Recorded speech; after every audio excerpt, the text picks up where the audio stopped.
Restore Thrive, we're back. Me, Connor Patrick, here to talk to you about training kids today. We love our kids and we want to make sure that they develop and really enjoy being active and being involved in sports. So we want to give you a quick rundown on the things that we feel are most important for kids.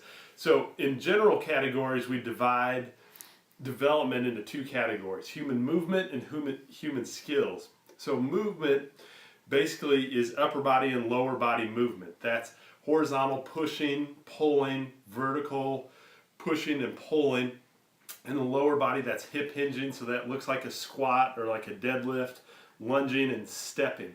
Now in terms of skill development, we'll start with little guys like this, and the first thing you'll see them do is crawl, then they learn to walk, then they learn to run, and then we get into higher level skills like climbing, fighting, swimming, carrying, lifting, things of that nature as well. So how that translates into what we want to expose our kids to early on is we want to make sure that they have a good base in terms of body awareness, understanding how to kind of manipulate the things around them well. So the things that we like to teach them first are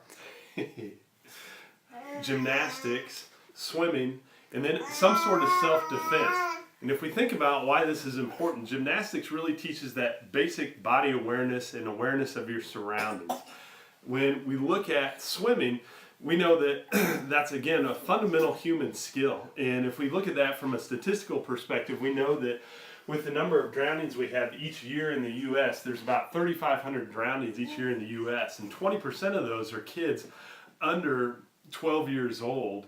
And for every accidental drowning we have, we see 5 more what they call submersion-based injuries that require medical attention in the ER.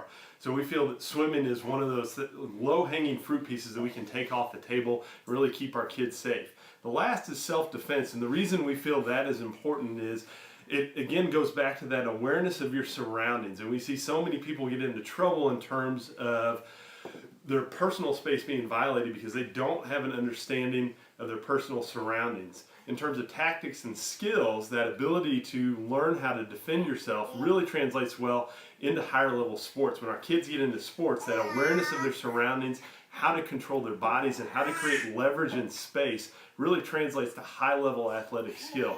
So that's our just short philosophy on how you can start to integrate just some basic skill training and some basic movement into your kids' playtime. We don't really advocate high level competitive sport for kids until they get to that high school age. We want them to have fun because 70% of our kids are actually dropping out of sports by the time they reach age 13. So we want to make this fun for our kids, let them play, let them explore, let them experience everything that there is to do with their bodies. We hope you guys find this useful. We'll talk to you again soon.